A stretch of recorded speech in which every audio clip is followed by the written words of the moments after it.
Morning, everyone. Hallelujah. Good to be in the house of the Lord one more time. Good morning to all of you out there in cyberspace. We are blessed to have another opportunity to praise the Lord. Somebody give the Lord some praise. I don't know about you, but he's been good to me. He's watched over me. Thank you, Lord. Thank you, Lord. Let us stand and begin our service as we welcome our choir.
Yes, he is.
There's been some times that I didn't think I was going to be able to make it.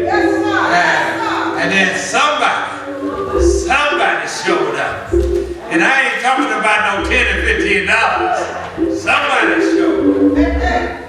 Hallelujah. Yes, sir. Not too long ago, Dr. Brooks and his wife came into the sanctuary. And I had been praying and crying and crying and praying. And Dr. Brooks blessed me. So I know what the Lord can do. I know what the Lord can do. This whole month of March and April and May, we've been talking about faith, struggling faith, resurrection faith, healing faith, saving faith. And so the Lord has just continued to put faith on my heart. And so I want to talk a little bit about faith. It's so amazing when you look at faith and the Matthew, Mark, and Luke and all talk about different scenarios where faith is demonstrated. You know, but then John doesn't get into the word faith. John, the whole book of John, he talks about believing, just simply believing. Okay, because that's what faith is believing, but believing with attitude. Believing with determination. Believing that what you're asking for is going to be done. But it also requires you to know the will of God. Because he's not just going to do anything. It's got to be to advance his purpose. It's not yours, not mine, but his purpose.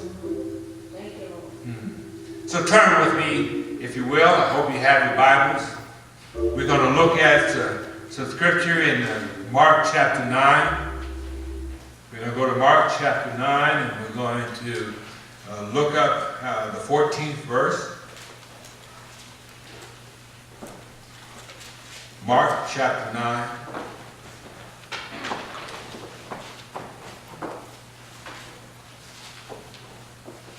Talk about some faith here.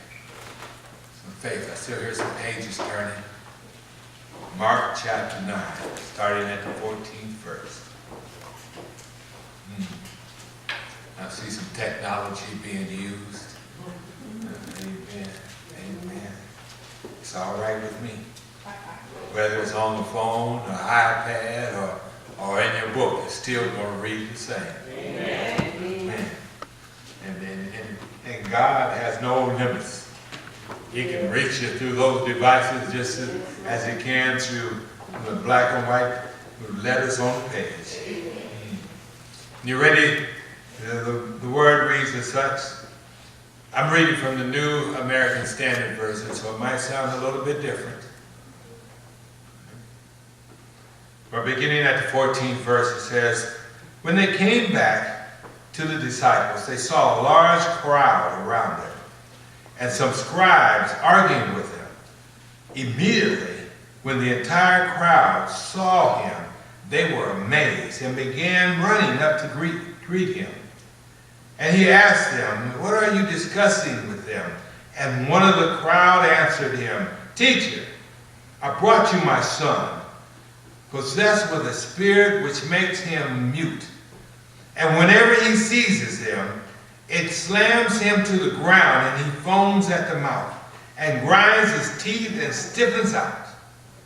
I told your disciples to cast it out, and they could not do it. And he answered them and said, O unbelieving generation, how long shall I be with you? How long shall I put up with you? Bring him to me. They brought the boy to him, and when he saw him, immediately the spirit threw him into a convulsion, and falling to the ground, he began rolling around and foaming at the mouth. And when he asked his father, how long has this been happening to him? And he said, from childhood. It has often thrown him both into the fire and into the water to destroy him. But if you can do anything, take pity on us and help him. And Jesus said to him, if you can, all things are possible to him who believes.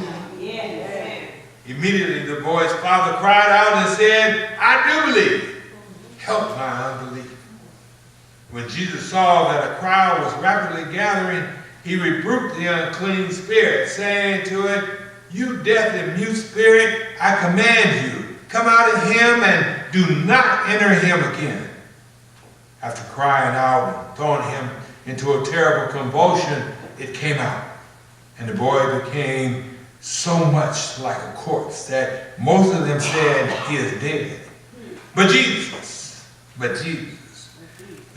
took him by the hand and raised him, and he got up. And when he came into the house, his disciples began questioning privately, why could we not drive it out? And he said to them, this kind cannot come out by anything but prayer. So I want to talk to you a little bit more about I believe. Our Father in heaven, we thank you, Lord, once again for all that you're doing in the Antioch Baptist Church. From the pulpit to the pews, Lord, you continue to bless us, and for that we say thank you. Now, Lord, we just want to lift you up and show the world what you have done on your people's behalf. And we know, Lord, that what you did way back then, you can do right now. And so we just ask you, oh Lord, to help us with our unbelief. In Jesus' name, I pray. There is power in believing and unbelieving. There is power in all of our emotions. Fear will keep you from accomplishing your goals. Anger will cause you to hurt somebody that you love. Apprehension will keep you from exercising your gifts and talents.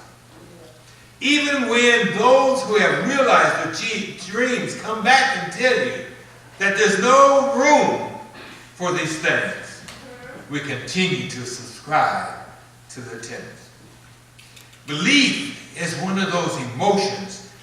Belief will consistently keep us conquering our enemy. Belief will enable us to overcome our adversities. Belief and will help us persevere through our hardships.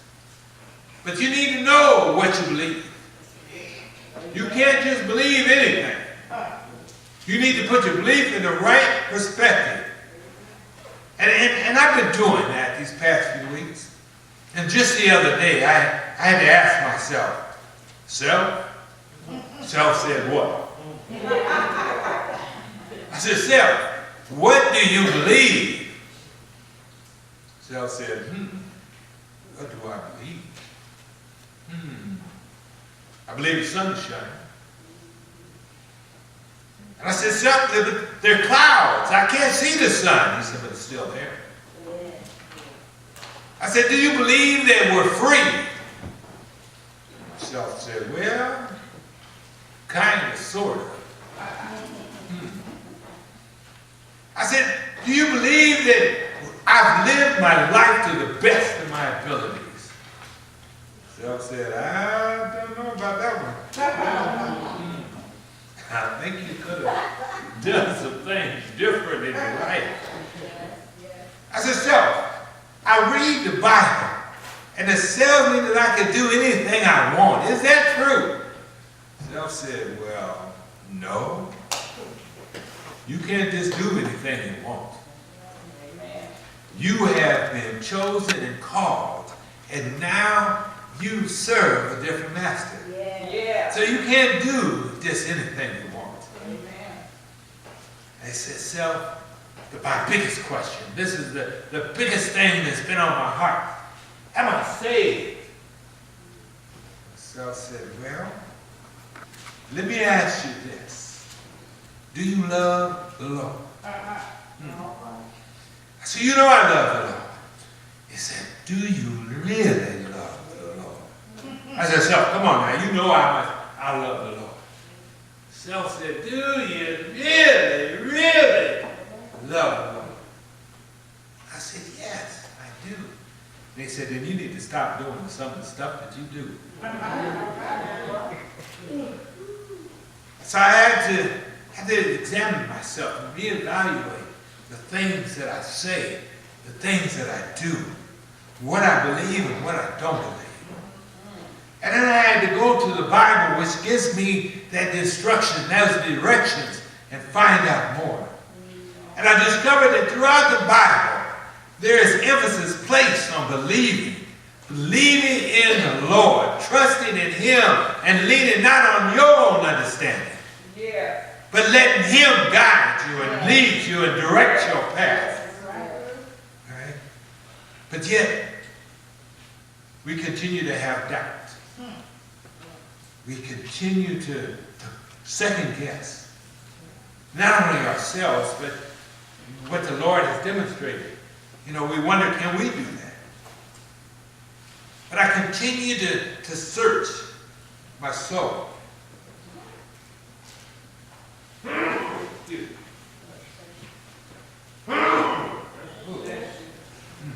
Third time for the Holy Ghost. But I continue to meditate and think about all the different scriptures that talk about faith. And I discovered that believing involves more than just intellect.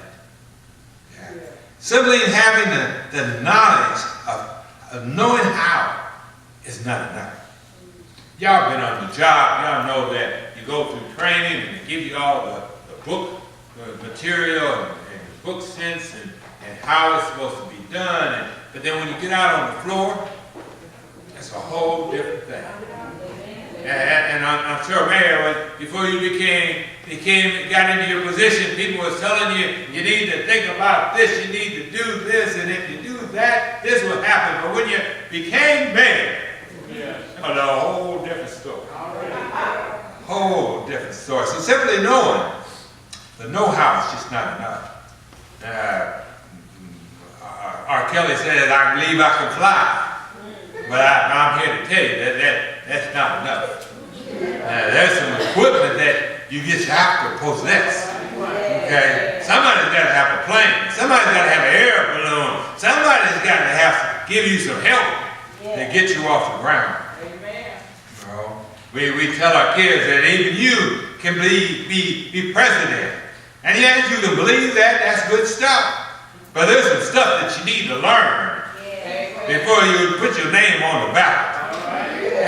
There's some stuff you need to learn and some stuff you need to avoid so that you'll be eligible to do so. There's some practices or performances that need or must take place. Then there's some trust and confidence that you need to develop. Because it's not for a faint of heart. And you have to believe that your message, your campaign will serve the people. And there are some places that you need to attend. College is for one. You need to visit some of the capitals and observe how the politics are performed. You need to get the lay of the land. You just can't believe I can be. Because you'll be disappointed. And all of this also believes in who you think you are. Who do you believe that you are? Because if you don't have a good sense of you, then you can believe, again, whatever you want. And you fall short. You believe that, you can sing like birds in the air, but then when you get up there and grab that mic and you open your mouth, words just won't come out. See, it's one thing to sing with a group. It's another thing to sing solo. And then you find out just how bad you sound. Believe. You can believe that you can have the next great product that people just can't live without. But then, if you don't have that belief in who you are and the belief in what you're doing, then you're going to come up short. But you can't let belief drive you to work day and night trying to perfect it. That belief will drive you to think about it night and day. Every working moment, that belief will let you look and see that your glass is half full and not half empty. I believe My glass will always be filling up because I see the blessings that the Lord continues to pour out on my life. I believe that, as a matter of fact, my determination will continue to overflow and affect those that come into my inner circle. I know I can do it if I keep my mind on Jesus. Yeah, I like it when Peter got out of the boat, started walking on water. As long as he looked at the Lord, water could have no power over him. But when he started looking at his situation and seeing what he was doing and maybe even getting a big head, he started sinking. I believe that if we invest in what the Lord has given us, if we call on Him and depend on Him, we can do all things through Christ. There is no question about it. Because He told us how he loves us and how He's equipped us and He's called us to do according to His purpose, to be His witness, to testify of His love. We can do that. Our belief system, however, is on trial. People are watching us. Yes, they are. Yes, we are the church, and they're looking at the church, and they're calling on the church. They're calling the church out. What are you doing? You say this, but you're doing that. You say this, but you can't be found. What are you doing? We say we believe, but sometimes our actions prove different. Yes. And if our belief system is flaky, then what does that do for other people? A flaky belief system is why we have more people leaving the church than coming to the church. A flaky belief system is why people may come and sit and listen, but they don't join. People are coming to church looking for Jesus, but they can't find Him because He's not in the church. Because we know that Jesus is in us. And when we come to church, each and every one of us need to bring the Lord. Amen. But if we don't have Him in us, then people come in the church and not going to find Jesus. And that's what they're coming to looking for. They're coming to find Jesus. Our text today finds a father looking for Jesus. He has done all he could, but he needed some more help. He has come to accept that he needs Jesus.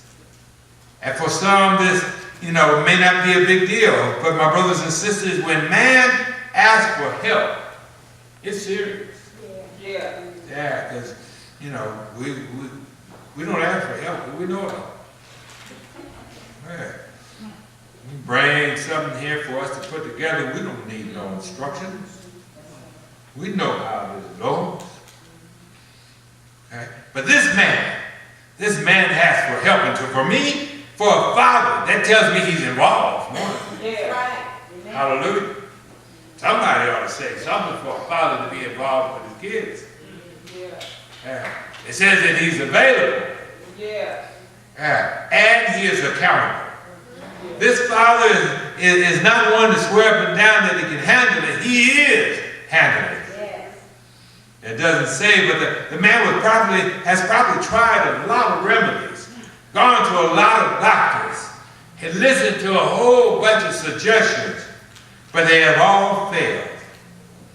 Now he's going to the church, not the building, mind you. The church is us. Church is the body of Christ. He has heard some good things about those followers of Jesus. And he's heard some good things about Jesus himself. Jesus and the disciples have made a blind man see. They made the lame walk and the deaf and dumb talk. Jesus, they've done a lot of good things.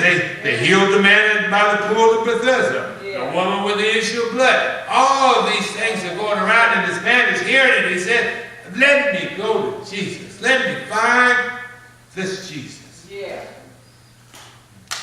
He has done great things. This man heard these things and thought to himself, I must find Jesus.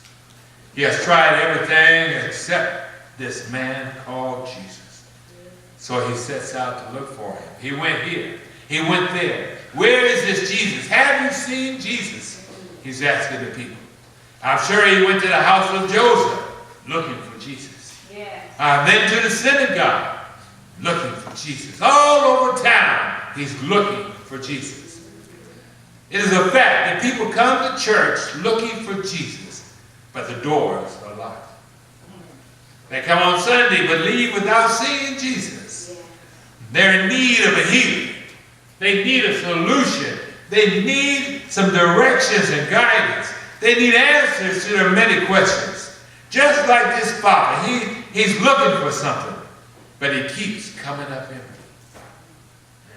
Now, he could have been like most people. After searching and searching and searching, became frustrated and gave up. Yeah. He could have begun to think that this Jesus doesn't exist. All those things that I've heard are just, fiction, science fiction. Right?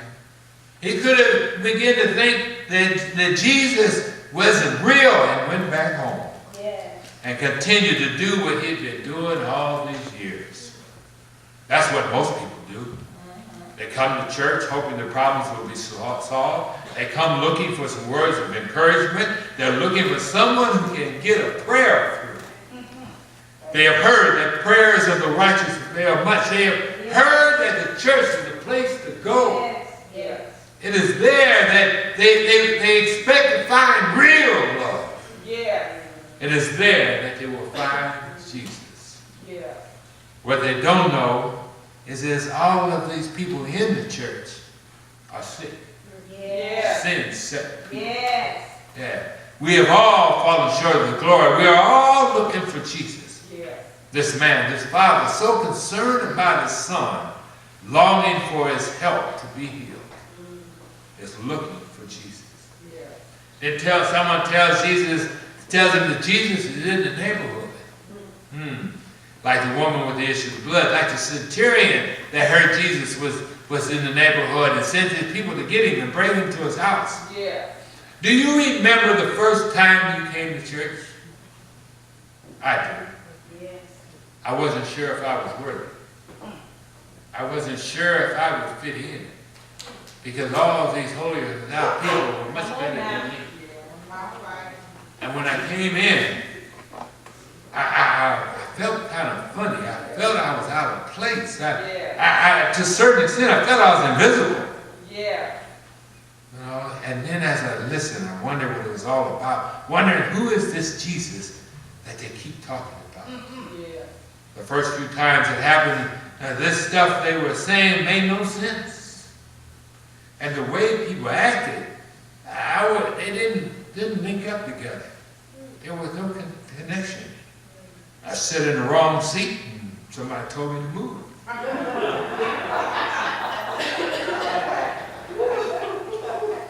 I asked the wrong question. They want to know if I was a member. Do I have rights to fellowship?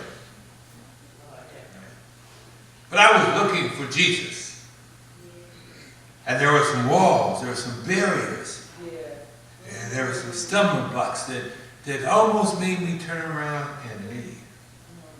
Because I wasn't sure that all that they were saying was real. You've tried everything else. But now this man, his father, is determined to find Jesus.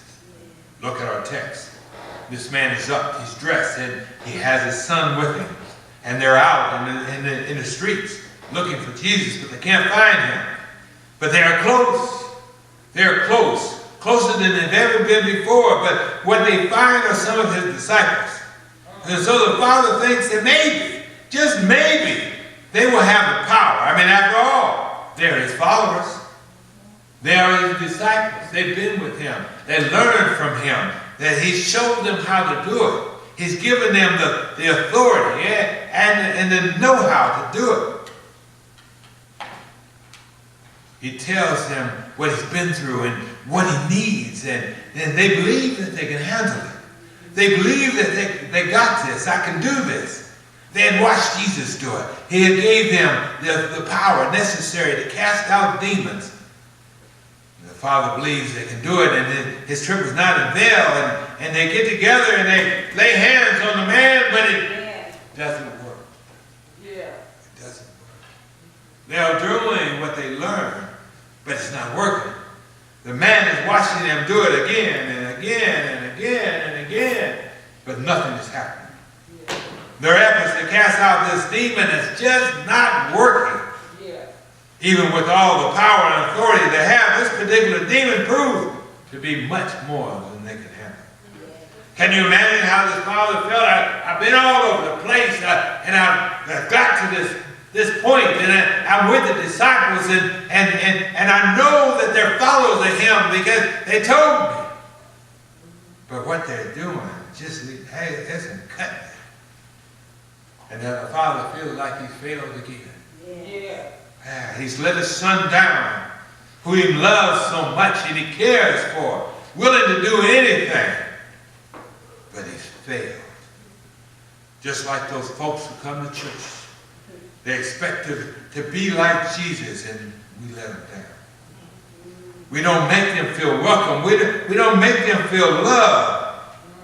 Yet we are supposed to love our neighbors as we love ourselves. The disciples failed to cast out this demon. And because of their inability, the scribes wanted to know why. What's wrong? Are you really who you say you are? The disciples found themselves cornered by the scribes and by this father and spectators. And they was questioning their skills, questioning their ability, as well as their character. What is the problem? Are you doing it right? Try it again. It's not working. Try it again. It's still not working. Try it again. Someone probably told them they were useless without Jesus. Somebody probably asked them, where is Jesus? The text says there was questioning when it really more like interrogating, which tells us that this verbal exchange was animated, it was intense, and most likely it was loud. Now you know we will get loud. You done brought me here and promised me that you were going to do this and that, and then you don't do it. I'm going to have something to say about it. All right. And from the disciples' perspective, what they thought they could do, they can't. The power that they thought they had didn't work.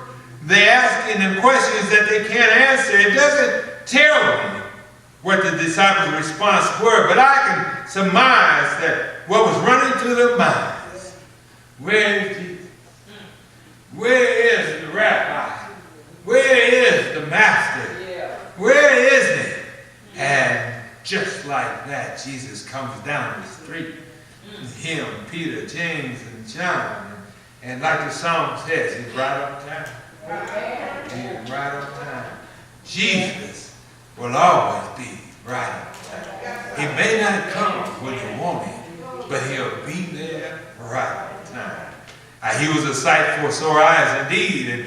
And he had just been with Elijah and Moses on the mountain, and his inner circle had the privilege of seeing the front row, but needless to say, there's some unbelief within the ranks. And the four were concerned when they came around the corner and seen the situation and found the comrades surrounded and being accosted. And by the same token, those surrounded were glad to see Jesus. I don't know about you, but when Jesus shows up, I'm glad. When he pours the Spirit upon me, and I get that little feeling in the body, and I know this is a word from God, I get happy. I get happy. What a relief. And I get excited knowing that Jesus is going to do something, but I don't know what he's going to do. So I'm excited to see what he's going to do. I know he's going to handle it, but I want to see how. Immediately people, when they saw Jesus, they ran to greet him, especially this father. What a joy it is when Jesus shows up. The angels are troubled with water. And man was able to to step in the water. But for that particular man, Jesus says, lift up your bed if you want to be whole. Do you want to be whole? Does anybody here want to be whole? Does anybody here want to be whole? The Father tells him what he's been looking for him all over, because his son is possessed. And the disciples tried to help him, but they couldn't. But Jesus immediately says, bring him to me. And while they were doing this, he admonishes them for their unbelief. If only they believe, all things are possible. If only you believe, all things will be possible. When we don't believe or kind of sort of believe, we break the Lord's heart. He has given us his word. He has given us his spirit. And he has given us the authority to be bold. And that whatever we ask in Jesus' name will be done. If we knock, if we seek, we will find. If we ask, he will answer. But you got to believe. Do you believe? What do you believe? Do you want to clean up yourself before you give your life to Christ? Or do you like the way you live so much that you'd rather stay in the darkness and not come into the light? You don't think you're ready? You want to wait till you get old, to where you can't do much for yourself, and then you want to come to Jesus? Well, I want to warn you, because if when you get old, you may not be able to come. This open door policy may be over. And by the way, you may not get over. Something may happen to you before you get to that point. To whether you can't even cry out for the Lord. You wake up in the morning, you got a tube here, and a tube there, and the lights, and the people are running around, and you're, Lord, where am I? And he said, but you was ashamed of me, so I'm ashamed of you.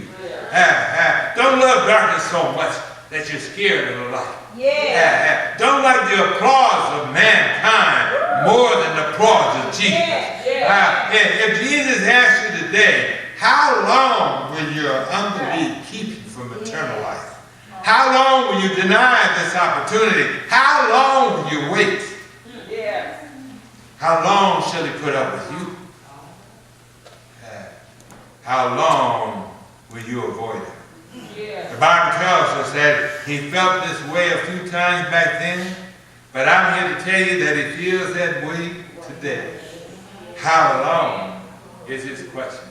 How long will you put off today and wait for tomorrow when you may not have tomorrow? How long? We say we believe, but we don't want to follow his directions. We don't want to adhere to his commandments. We don't want to come to him for help. Guidance. Don't you know that he has promised to provide for you? He has promised to care for you, direct you. He will never leave you nor forsake you. Don't you know? You can run to your parents, you can run to your friends, you can run to the doctor, psychiatrist, psychologist, but nobody can help you like Jesus. His father is still not there yet. All of that he's heard, and the stumbling blocks with the disciples. He asked Jesus, if you can. If you can. Doesn't sound like belief to me. He doesn't say if it be your will, but if you can. Jesus stops as if to say, if you can. You've heard my record. You've heard what people have said I've done. And then you want to ask me if you can. Sister McMillan, it's not an if you can. It's if you will.